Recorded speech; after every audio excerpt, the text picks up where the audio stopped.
मेरा नाम रोहित है। मैं लखनऊ का रहने वाला हूँ। मेरी उम्र करीबन 24 साल की है।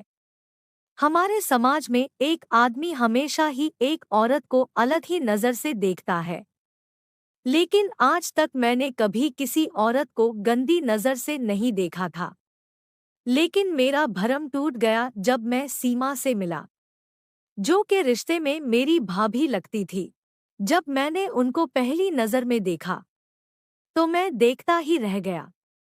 वह मुझे ऊपर से नीचे तक माल लग रही थी। मेरा एक बहुत अच्छा मित्र था जिसका नाम सुरेश था। मैं अक्सर उसके घर जाया करता था। उसकी मम्मी की तबीयत अक्सर खराब होती रहती थी, इसीलिए वह एक कमरे में पड़ी रहती थी। उनके बड़े भाई मल्टीनेशनल कंपनी में जॉब करते थे, इसीलिए काम के सिलसिले में वो ज्यादातर बाहर ही रहते थे। भाभी घर में अकेली रहती थी और रमेश अक्सर अपनी भाभी को चुप-चुप कर देखता रहता था। उसकी नियत भी अपनी भाभी के प्रति कुछ अच्छे नहीं थे। जब भी रमेश मेरे पास होता था तो सीमा भाभी के बदन के तरफ भी घूरता रहता था। लेकिन उसकी भाभी को यह सब कुछ नहीं पता था। एक दिन जब मैं सुरेश के घर गया तो वहां पर कोई नहीं था। मैंने आंटी से पूछा, रमेश किधर है? उन्होंने कहा, छत पर हो सकता है, तुम जाकर देख ले। उसके घर की बिल्डिंग 4 मंजिली की थी, जो कि मोहल्ले में सबसे ऊंची बिल्डिंग था। जब मैं छत पर गया तो सीमा भाभी कपड़े सुखा रही थी और जो बाल्टी में कपड़े सुखाने लाई थी, उन कपड़े में ज्यादातर पैंटी थे। बाकी के दूसरे कपड़े एक दो ही थी। मैंने उनसे पूछा, भाभी रमेश कहाँ है? वह बोली, गया होगा बाहर कहीं। क्यों, कोई जरूरी काम था क्या? मैंने बोला, ऐसा कुछ नहीं है, बस ऐसे मिलने के लिए चला आया था। उन्होंने बोला, बस उसी की चिंता है तुम्हें।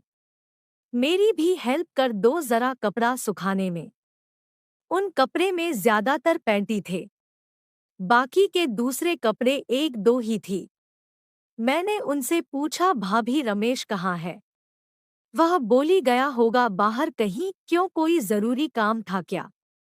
मैंने बोला, ऐसा कुछ नहीं है, बस ऐसे मिलने के लिए चला आया था। उन्होंने बोला, बस उसी की चिंता है तुम्हें। मेरी भी हेल्प कर दो जरा कपड़ा सुखाने में।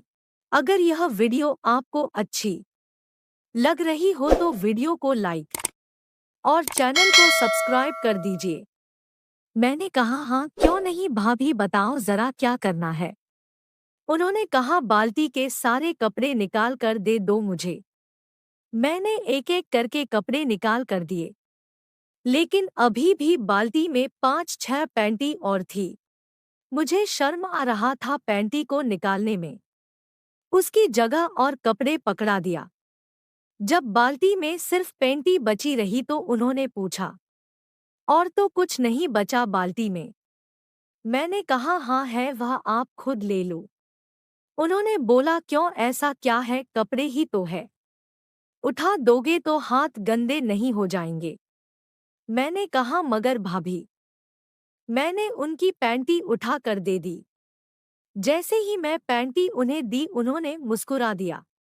मैं समझ गया था कि भाभी के मन में कुछ तो खिचड़ी पाखी रही है। इसीलिए मैंने उनसे पूछ लिया, भाभी क्या यह सारे पैंटी आपकी है? उन्होंने बोला, हाँ तो क्या हुआ? मैंने कहा, इतनी का क्या करती हो, कब से नहीं धोई आपने? भाभी कुछ नहीं बोली और मैं नीचे जाने लगा। तभी उन्होंने आवाज लगाई, रुको, बहुत अच्छी हवा चल रही है। मैं यहाँ बैठना चाहती हूँ लेकिन छत पर बंदर आ जाते हैं और मुझे कपड़े सुखाने नहीं देते हैं। तुम यहीं मेरे साथ बैठ जाओ। मैंने ठीक है भाभी बोला। फिर उन्होंने कहा, तुमने मेरे पैंटी के बारे में ये क्यों पूछा? मैंने कहा, अब इतनी सारी एक साथ टांगोगी, कुछ अजीब तो लगेगा ही। उन्होंने कहा, तुम्हें क्या लगा? मैं चुप हो गया। वो बोली, रोहित के भाई 3-3 महीने बाहर रहते हैं और मैं खुद को अकेला महसूस करती हूँ, तो फोन पे बात करती हूँ। ओ ऐसी ऐसी बात करते हैं जिससे मैं गीली हो जाती हूँ। रमेश बोला, ऐसे कैसे हो सकता है? मुझे इन सब चीजों के बारे में कुछ नहीं पता था, क्योंकि मैं आज तक कभी किसी औरत के करीब नहीं गया। बस वीडियो देखता हूँ तो मेरे नाराज में कुछ कुछ होने लगता है। अचानक मेरे मुंह से नागराज का नाम सुनने पर भाभी बोली, यह क्या बोला तुमने? मैं चुप हो गया। उन्होंने कहा, अरे बोल दो, यहाँ हम दोनों के अलावा कोई नहीं है। भाभी ने पूछा, क्या तुम अपना नागराज खुद हिलाते हो? मैंने बोला, हाँ, जब वीडियो देखता हूँ। तब वह बोली, क्या देखा तुमने वीडियो में? मैंने कहा, जब नागराज तेजी से किसी लड़की के ओखली के अंदर जाता है तब लड़की को मजा आने लगता है। भाभी बोली, अच्छा तुम्हें तो बहुत कुछ पता है, क्या क्या अच्छा लगता है तुम्हें? मैंने कहा, मुझे वीडियो में लड़की का संतरा देखना बहुत अच्छा लगता है, और जब लड़का उसके संतरा पर अपना नागराज लगता है तो मुझे और भी अच्छा लगता है, काश मैं भी लगा पाता। उन्होंने कहा, तुम भी लगा सकते हो, लेकिन किसी को पता नहीं चलना चाहिए। अचानक से भाभी के मुंह से बात सुनकर मैं खुश हो गया। फिर मैंने पूछा, क्या मतलब है आपका? भाभी बोली, मैं भी बहुत प्यासी हूँ 3 महीने से। रमेश के भाई ने मेरी ओखली में अपना नागराज को नहीं डाला है, इसीलिए मेरे अंदर भी आग लगी हुई है।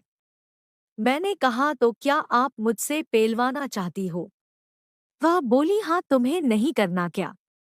मैंने बोला, तुम्हें पहले से पेलना चाहता था, लेकिन कभी बोलने की हिम्मत नहीं हुई थी। उन्होंने कहा, अब तुम मेरी ओखली में अपना नागराज डाल के मजे कर सकते हो। जल्दी से छत का दरवाजा बंद कर आओ। मैं झट से दरवाजा बंद करके आया और भाभी को छत पर ही गिरा लिया। मैं भी उसके ऊपर गिर गया और उसके संतरे को अपने हाथ से मसलने लगा। अब उसके मुंह से आहें निकलने लगी थी। भाभी बोली, आराम से करो, दर्द हो रहा है। मैंने भाभी के होठों को अपने होंठ से मिला दिया और उनके होठों को कस के चुमने लगा, और मैं अपने दोनों हाथों से उसके संतरा को मसल रहा था। इस बीच उसने कब मेरे कपड़े उतार दिए मुझे कुछ पता ही नहीं चला। जैसे ही उसके संतरा को मैं सामने से देखा, मेरी आंखों में चमक आ गई। मुझसे कंट्रोल नहीं हुआ तो मैं उसके संतरा को चूसना शुरू कर दिया। वह फिर से सिसकारियां भरने लगी। भाभी बोली, थोड़ा आराम आराम से करो, मैं भागी थोड़ी जा रही हूँ। अब वह मेरे नागराज को मेरे लोवर से बाहर निकलने लगी थी। भाभी के हाथ का स्पर्श होते ही मेरा नागराज पूरे जोश में आ गया था। अपनी मुट्ठी में नागराज पड़कर ऊपर नीचे करने लगी। मुझे बहुत अच्छा महसूस हो रहा था। मैंने भाभी से कहा, भाभी, वीडियो में लड़की नागराज को चूसती है, क्या आपने एक किया है? वह बोली, पागल है क्या? ऐसा नहीं होता। मैंने तुरंत ही एक वीडियो अपने फोन में लगाकर भाभी को दिखाया। भाभी को थोड़ा बुरा लगा, लेकिन वह मेरे नागराज की तरफ मुंह करके उसे चूसने लगी। जैसी ही हो लेती मैं उनकी लोअर उतर दी। उन्होंने अंदर पैंटी नहीं पहनी थी।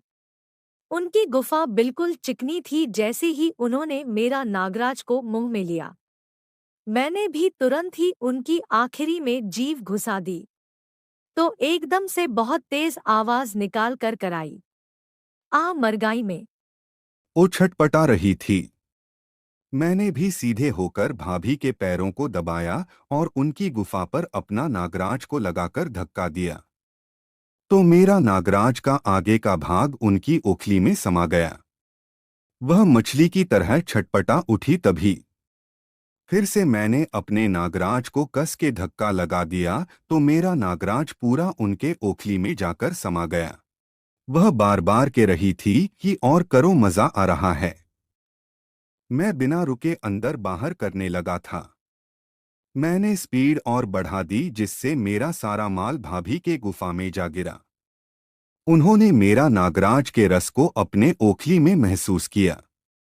उसके बाद उन्होंने बोला, आज बहुत मजा आ गया, और एक कहकर मुझे गले से लगा लिया।